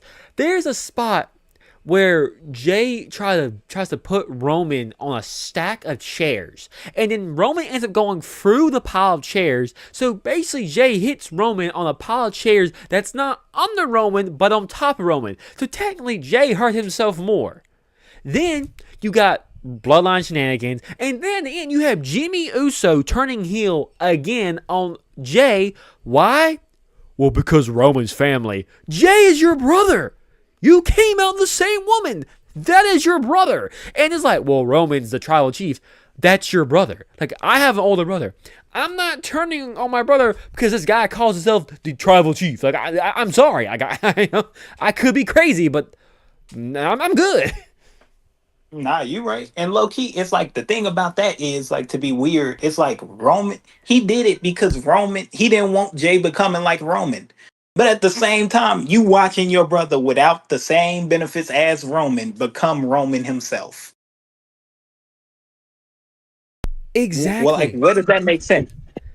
Like, it doesn't make sense at all. And people, like, my biggest thing, you've seen my content, you've seen my TikToks, you've seen some of my YouTube videos. Some of my biggest haters, some of my biggest comments are Roman fans going, all you do is criticize Roman. No, it's because a lot of people take Roman and go, oh, well, Roman's always right. Roman's never wrong. Roman's the best part thing ever. Since Cody has won the belt back in 2024, Roman has not been a part of anything big besides the triple threat they had at WrestleMania 41. The stuff with Solo and Jacob with Cody, boring. The stuff with Braun and Bronson, boring, kind of filler stuff. And this, even the build up with Seth and Punk was kind of lackluster. And the best person in that feud was Seth. Seth was doing some of his best mic work, and Punk was going, well, Paul has me a favor, wink, wink, wink, and the favor is going to be against you guys, a wink, wink, wink, and it's going to be something big, wink, wink, wink, main event, yeah, we know, just go ahead and say it, dude, stop teasing for 3 weeks. And Roman was like, well, you didn't like me, Punk, because you were mean, and I never liked you, Seth, because you were a meanie weenie, and it's like, you're a grown man, you're crying about the shield chair. That was in 2014. We're in 2025. Let it go. Let it go. And Seth is like, I'm better than both of you. I'm the best. I'm going to beat you both because I'm the best. Roman, you're the past. Punk, you're old and you never was good. I'm here to prove a point. I'm here to save wrestling from a bunch of manipulated liar losers like you two. Seth had a message. Seth had a purpose. What was Roman doing? I'm the OTC one and I'm back. And I'm CM Punk and I'm getting a night one main event. Okay, cool. I'm glad Seth showed up to work. I think everybody was so expecting of Roman or Punk to be victorious that everybody kind of forgot about Seth Rollins, low key. And I feel like that came back to bite everybody in the ass, but at the same time it didn't because Seth Rollins got injured and nothing happened. Seth Rollins got a fake injury, won the belt, ended up getting a real injury, and threw everything under the bus from there. Because I don't think WWE would have gave us Punk versus Roman this year. I think they would have gave us Roman versus Seth, and then we would have got Cody versus Punk, and then that's when Cody would have turned heel. Because Randy can't say anything to hurt Cody that Punk wouldn't say already. It's like I don't see Roman I don't see Roman basically letting Punk get under his skin. Which me personally, if I'm Roman, everything Punk has said these last couple of weeks, I probably would have met him in a parking lot with a pistol. Because you're not gonna talk about me and my family the way you have for That's free. that's I'm sorry. Oh, I'm sorry. That's what I'm saying. People like, well, Roman's cooking Punk. He's not. Roman Reigns is good. He's improved on the mic a lot. He has, because we remember his big dog days. It was god awful. You are supposed to be one of the best on the mic, and you're going, you know what, Punk? You're old, and you came back to the WWE because people like you because you're popular and you're old. Punk is like, your Usos, your cousins are lame and they're overrated. I'm gonna bury you next to your dead father. You're washed. Your cousins are irrelevant. The Rock is lame. Have I said you're lame? Yeah, because you're lame. I'm better than you. Your dad's dead. LOL. I'm gonna bury you. And Vince had a weird fetish about you and your family. So see you at Mania, dude. If he said half that stuff, like you said, I'm jumping you in the parking lot. I'm putting your ass in the trunk, and you're never seeing your ass again. Because you ain't slander my name that badly. I'm not coming back like, well, you're old. Yeah, and you're about to be dead. Give me 5 seconds. I'm sorry. CM Punk, Roman Reigns is a better man than me. Because by the time CM Punk would have been on the 3 minute mark of getting on my family, y'all would have saw news reports on Fox. Like, I actually shot you in the fucking face because you're not going to play with me like that. I get that there's a certain point in wrestling where CM Punk could be like, yeah, I'm not afraid to say anything. You should kind of want to watch exactly how you talk to certain people. Because if I'm certain people, like Rikishi, I ain't gonna lie. Rikishi, this is the first time in a while I'd be like, you know what? Rikishi could get on the podcast and shit on CM Punk, and I wouldn't even be mad. I'd fully understand because my boys too, and then my family ain't shit, and then my motherfucking uncles ain't shit. Nigga, I'm gonna come see about you. I might come out the crowd and beat your motherfucking ass. You might see security. You might think this is part of the script. No, I am literally coming to fuck you up. That's it. That's all. There's no way I'm letting half of the shit slide that he is. The And only person that it would make sense for it to be like, he's mean. Now I'm gonna turn mean behind everybody's back. It's Cody. Roman makes no sense with this. Cause Roman is never gonna talk back. Roman Reigns has never been a talk back and get personal type of nigga. His shit is you're not on my level. You're not on my level. Like you said, you're not on my level, bro. I got more money than you. My bitch better. Like, that's Roman. CM Punk is, let me talk about your grandmama. You remember when your stepdaddy used to beat on you? Like, that's Roman. exactly. That's CM Punk. Like, Punk has literally made his career off of being one of the best wrestlers of all their time and being one of the best on the mic. Like, he was literally torching Cena and The Rock multiple times. When you can outclass The Rock and Cena on the mic like it's another day at the office, like you're just filing taxes or something, he's different. And you got Roman, who is supposedly up on their level, and like you say, he comes out and he's going, I'm richer.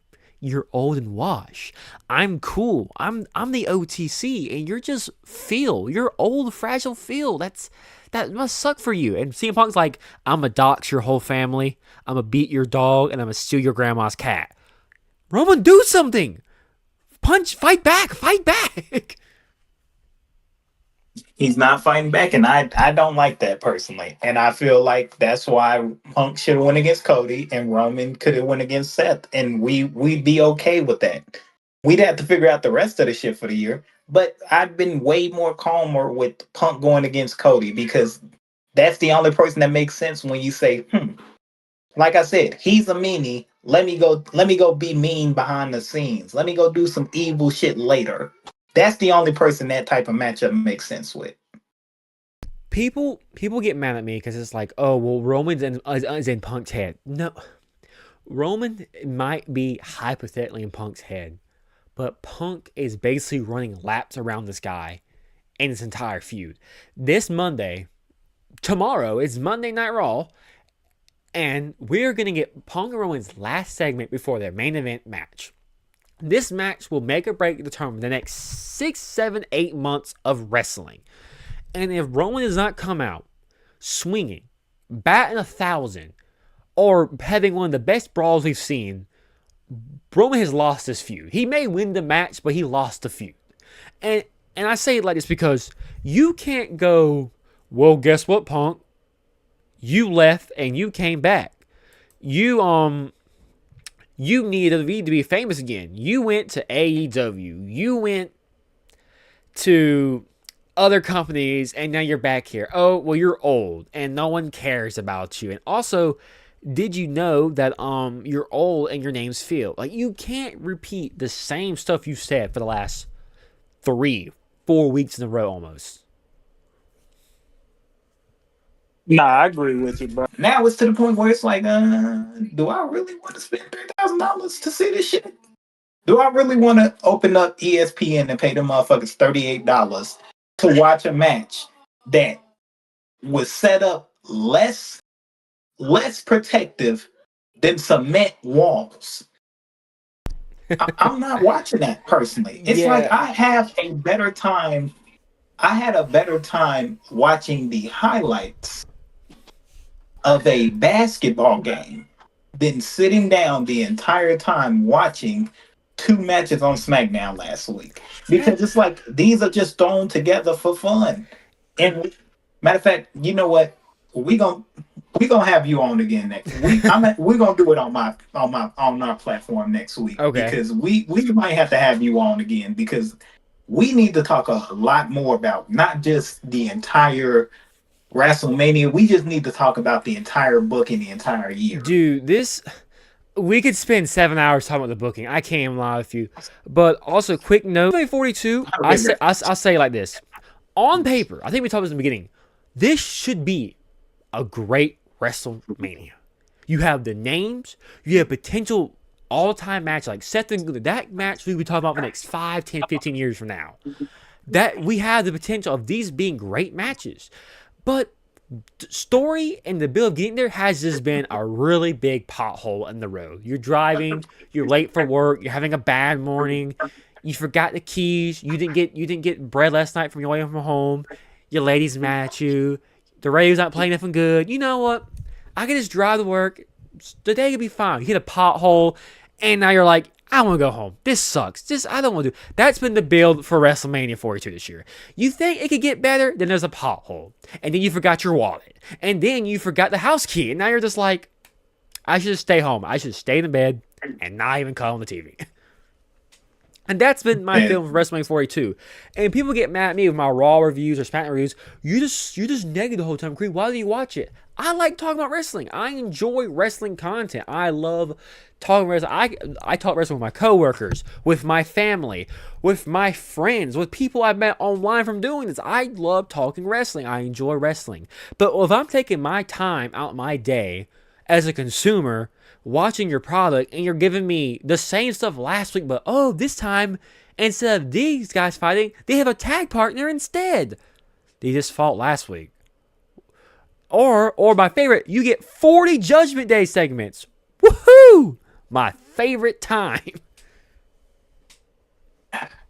The way WWE is gonna go this year will tell us everything we need to know about what the next year's WrestleMania is going to look like. How we finish the year this year will tell us everything we need to know. Because if it is not going to be something that pushes us to this hierarchy of professional wrestling, the best place for professional wrestling, if it's not going to push us into that hierarchy, 2027 WrestleMania might as well be filled at the Hammerstein Ballroom. Don't sell out another arena.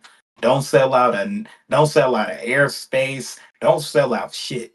Y'all go y'all ass to the Hammerstein Ballroom, wrestle in front of 75,000 people on a LED monitor somewhere else.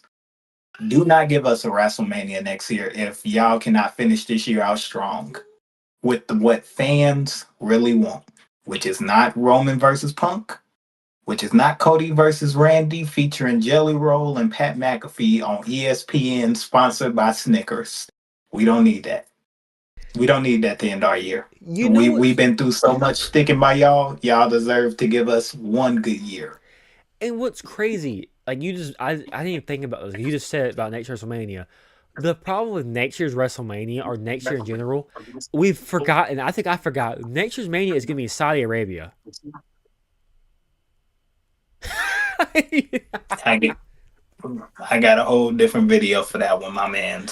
I do too. I'm not even gonna be We'll, honest here. we'll get more in depth with that. We'll talk more after this video, and we'll discuss our ideas. We're not spoiling anything for anyone watching this. But if there are other side shows like the Royal Rumble stuff, if they're lackluster, boring, or nothing burgers, imagine a 2-night WrestleMania. You might as well go to bed and not think about next year's Mania. Absolutely not. Especially if they do that shit too goddamn early. I'm not waking up at 10:30 to watch WrestleMania. I am Night not. one or night two. I'm not giving no 5, 6, 7 o'clock in the morning. I'll just get me watch the recap or when you upload the next day and watch it. Like I'll be lazy. Like, I like sleeping on my days off. I'm sorry. I'm good. Hard pass. Yeah, the WWE, depending on what time that show comes on, will depend on how many people is watching. Because if y'all expecting 2,004,043, you're gonna find 2,004,031. Because me and my wife will be asleep. I'm not watching WrestleMania at 10 a.m. Yeah. Because if y'all piss me off at 10 a.m., I know y'all gonna piss me off at 7 o'clock the next I'm night. about to say you ruined the whole day before it even starts. I can't go for that. Exactly. I can't. I wake up with a fresh set of eyes, pissed off. Y'all, I promise y'all, whatever recap y'all think y'all gonna get a positive reviews, it's just gonna be me emailing y'all every clip of me shitting on it, and y'all should be worried about that because I got a lot of time on my hands on Saturdays. Hey Just man. just be prepared for that.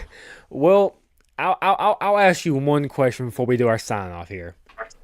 What do you think, in your opinion, is going to be the best match of this weekend, this coming weekend? I am going to say I don't have one, so I'll give my top three. I'm going to say IC title match will be a sleeper. Um, I think like I said, I think Penta is retaining, but I could also see Javon, but I could also see JD. So that one still has me 50-50. Number two, I am going to say Jacob versus Drew. Yeah, I'm gonna say Jacob versus Drew. I feel like they could have a match to where we could finally see what like a Jacob Fatu like WrestleMania debut really looks like. Because I'm not counting last year's United States Championship match. I'm not going to count it at all. I'm gonna say that was just an extended episode from SmackDown. I'm not counting that as a WrestleMania match. I think Drew and Jacob could have a match to where now we looking at them like, okay, yeah, why aren't they fighting for a world title? That this looks better as a world title match than what we're getting, but we'll live. And then number one, I am gonna have to say Seth versus Gunther might be one of the matches I have to look out for because I think that Gunther versus Seth, like you said, one could feed generations. Two, it could put Gunther in that situation where okay, he's a real threat now. He knocked off a few legends, but he also knocked off Seth Rollins in his prime, I would say, I guess. Like technically I would say Seth Rollins' prime is like 5 years ago, but since this little theme song changed these last 4 or 5 years has really changed everybody's opinion on Seth Rollins.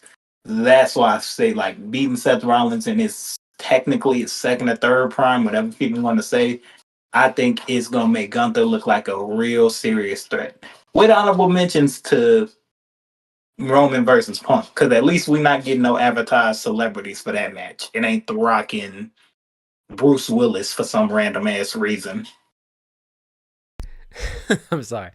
I'm sorry.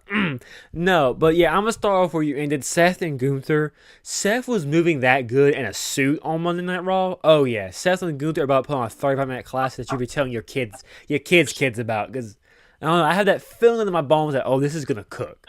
My second match, the IC ladder match. Something about ladder matches at WrestleMania just do so good. If it's Money in the Bank, Intercontinental, they just always just know how to do it right. I don't know. There must be something in the air. I don't know. And number 3, I'm gonna guess sound different. Something is telling me all the tension and build they've been doing since like last year. Liv and Stephanie is gonna put on a really great match. I don't know why, but something's like I haven't been enjoying the feud. I don't really care for Liv winning, but they're gonna put on a nice solid 25-minute match where you go, wow, I really enjoyed myself, no matter who wins. Even if you go, I don't want Liv winning, but damn, that was a nice match. That was a solid match. See? Yeah, no, honestly, I mean, I feel like that could be the sleeper of the night, low key. I feel like that aggression and everything else it's built up better than how they gave it to the fans at first. Like it made no sense personally, but now it kind of makes sense to me, and I like the way that I like the way that WWE's kind of pushing it. Y'all a little too late, but I guess better late than never when it comes to this storyline. Yeah.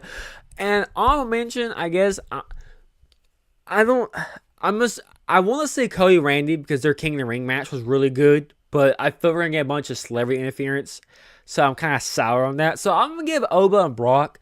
I feel like they're going to give Oba and Brock a Goldberg-Brock WrestleMania match from 33 when it's just a 8-minute car crash. They're killing each other, knocking down barricades, breaking announce tables, bunch of finisher spam. Oba finally catches Brock out of nowhere. Frozen for the third ring, basically. 1, 2, 3. The ruler beats the beast. Commercial break for 40 minutes. Next match. I don't disagree with any of that, honestly. I think, like you said, it needs to be a belt to ass. Exactly. And there's no way for Brock to have a real battle. It should be a fun car crash, which is never said ever in history, but it should be a fun car crash. Like, oh my gosh, they're killing each other. Holy crap, Brock just got his ass beat by Oba. Holy shit. That's it. It should literally feel like the upset of the century if Oba doesn't win. And I feel like WWE knows that, and they really should really think about if they had the idea of Oba losing to Brock, to rethink everything y'all have planned for the rest of this year. Like I said, if it is not gonna be good, y'all know next year's not gonna be shit. Yeah, this, like I said earlier in the video, this WrestleMania will literally make or break the next 8 months of this year, and that's what scares me so much. But I'm gonna stop dragging this on because I know we got things we gotta do. It is Sunday. We gotta get ready for work because it's Monday. Yay, a responsibility. But I want to thank you, man. I want to thank the Four Full Ropes podcast. You guys have been a great support to me. You guys have been excellent friends, excellent supporters, and I appreciate you guys taking time out your day to come on the channel and talk about wrestling for probably an hour and a half, almost 2 hours on a Sunday. So that's a lot of love, man. I love you guys. That's a lot of love, man. Hey man, of course, we definitely gonna have the guys back on and everything. Big shout out to our boy Von Adon and everything with a few medical issues, but we definitely gonna have to have a little bit more talks, man, because these are one of the moments in conversations and everything where it's like we could talk about wrestling all day, and we typically do when we are talking. So it's like we definitely gonna have to collab a whole lot more than we were. Exactly, man. We gotta talk a lot about this, especially how WrestleMania 42 goes. That can be a lot more interesting discussion there. But I'm gonna shout you guys out in the description. If you guys talking to subscribers now, if you guys want to see more of their great content, they got a YouTube channel, they got a TikTok, they got an Instagram. Go show them some love. They're phenomenal, and they're some of the best and most underrated on the darn platform. It's nice seeing a great wrestling channel because we don't get many of them anymore. And, yeah, for sure. And before we close this out, if you're new around here, if you made it this far in this long-ass video, remember to like, comment, and subscribe. We're on the road to 400 subscribers. We're like 9 away. And if you have to subscribe to me, go subscribe to the Four Full Ropes podcast. This is a thread, actually. Go subscribe. Once again, like always, thank you guys for watching today's video. Peace, love, and hugs. Yada, yada, yada. That's all.